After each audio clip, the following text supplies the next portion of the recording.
Bonjour à toutes et à tous. Petite vidéo plus rapide aujourd'hui, format capsule, pour expliquer quelques éléments pratiques et techniques qui peuvent aider soit les étudiants, soit ceux qui débutent comme juristes.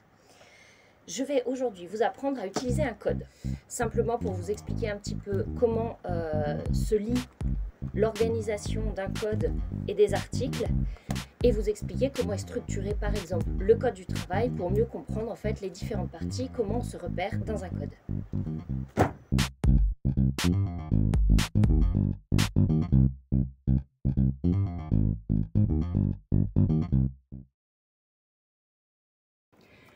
Un code, c'est un gros livre en papier Bible extrêmement fin.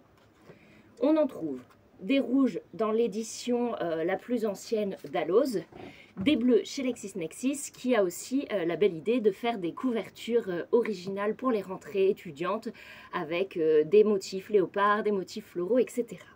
Dans tous les cas, c'est un gros livre de nombreuses toutes petites feuilles, organisées, on le verra tout à l'heure, avec une structure bien particulière. Ce qui est intéressant, c'est au tout début, vraiment au tout début, les abréviations.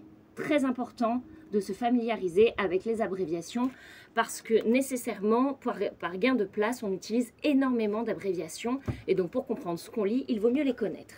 Ensuite, généralement, des pages colorées, en rose clair, le rouge éclairci chez Dalloz, en bleu clair, le bleu éclairci chez LexisNexis, la table des matières. La table des matières, elle permet de voir l'organisation structurelle que l'on verra dans quelques instants en prenant comme exemple le code du travail et de se repérer par pagination. On a le concept recherché et les numéros de page. Jusque-là, vous allez me dire, rien de très surprenant, c'est comme ça dans la plupart des livres qui bénéficient d'une table des matières. Mais un code, c'est très rare qu'on l'utilise en suivant sa table des matières. Plus généralement, on va utiliser son index ou sa table thématique que l'on retrouve à la fin. Alors ici, j'ai une table chronologique par exemple, mais ensuite j'ai ce que moi j'appelle l'index qui est appelé dans les codes la table alphabétique. Et c'est véritablement ça qui va être utile et utilisé, c'est la table alphabétique parce qu'en fait, quand on a besoin du code, c'est qu'on a une question très précise, on cherche un concept particulier et donc on va aller chercher ce concept dans les mots de la table alphabétique et finalement, c'est exactement comme sur un moteur de recherche internet, il faut utiliser le bon mot-clé pour avoir la bonne réponse. Ensuite, quand on a trouvé le mot que l'on cherchait, dessous, généralement, on a d'autres concepts pour affiner un petit peu la recherche, exactement comme dans un moteur de recherche. Et ensuite, on a le numéro de l'article. Donc après, on va chercher le numéro de l'article pour réussir à se repérer. Et c'est là que l'organisation structurelle du code devient vraiment importante à connaître. La première chose à remarquer lorsque l'on s'intéresse à la structure d'un code, c'est qu'il se divise en deux parties. Une partie législative, les articles qui commencent par un L. La partie législative fixe les règles générales. Les règles générales du droit pénal pour le code pénal, du droit civil pour le code civil, du droit du travail pour le code du travail. C'est une partie législative puisqu'en fait elle découle de la loi, elle est donc issue des décisions du Parlement, expression de la volonté nationale à travers le Sénat et surtout les députés à l'Assemblée nationale, qui composent Sénat et Assemblée nationale, le Parlement. La deuxième partie, c'est la partie dite réglementaire. La partie réglementaire comporte à la fois des articles en R, réglementaire, facile à retenir, ou en D, décret. En effet, la plupart des lois ont besoin d'un décret d'application. Mais ce n'est pas tout. Finalement, cette partie réglementaire, elle permet de mieux définir le champ d'application de ce qui est prévu dans la partie législative. Elle est un peu plus précise, un peu plus technique. Ce sont les objectifs et les champs d'application des règles générales. On rentre beaucoup plus dans la technique pratico-pratique. Pourquoi deux lettres? Eh bien parce qu'en fait, certains articles, ceux en D, sont émis par le gouvernement.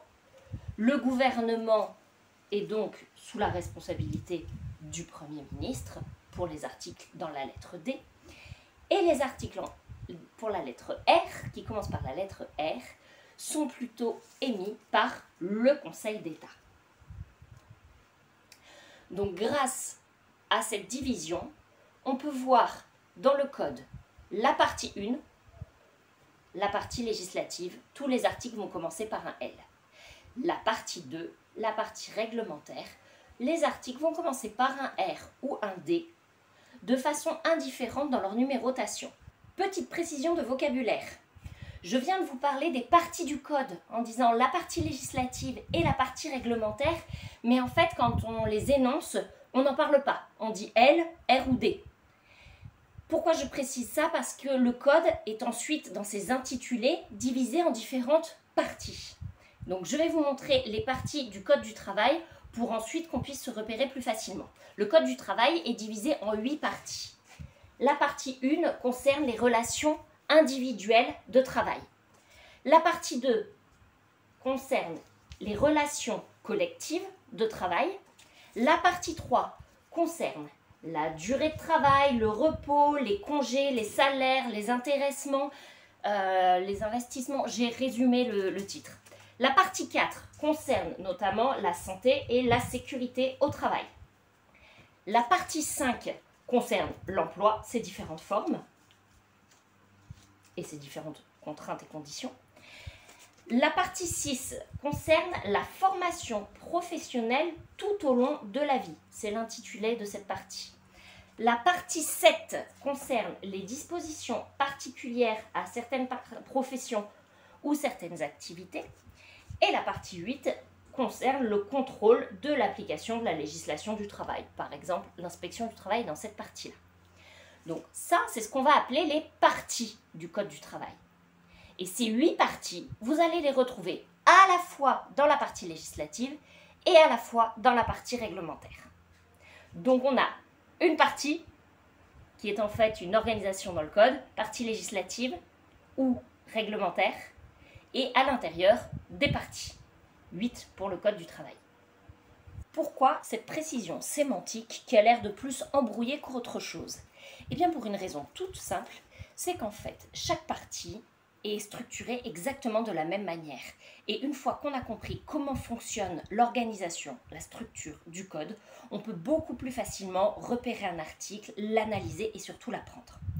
Le code, il est divisé toujours de la même manière, avec des parties, les 8 qu'on a vues tout à l'heure. Chaque partie est divisée elle-même en livres. Chaque livre est divisé en titres. Chaque titre est divisé en chapitres. Et c'est au sein de la partie machin, du livre truc, du titre bidule, du chapitre chose que l'on trouve l'article, les articles. De manière pratico-pratique, cela signifie que l'article L 1232-6 du Code du travail, par exemple, qui concerne le licenciement, cet article, pour le retrouver, on sait qu'il est dans la section législative, dans la partie 1, dans le livre 2, dans le titre 3, chapitre 2, et que ce sera le 6e article. Quel est l'intérêt?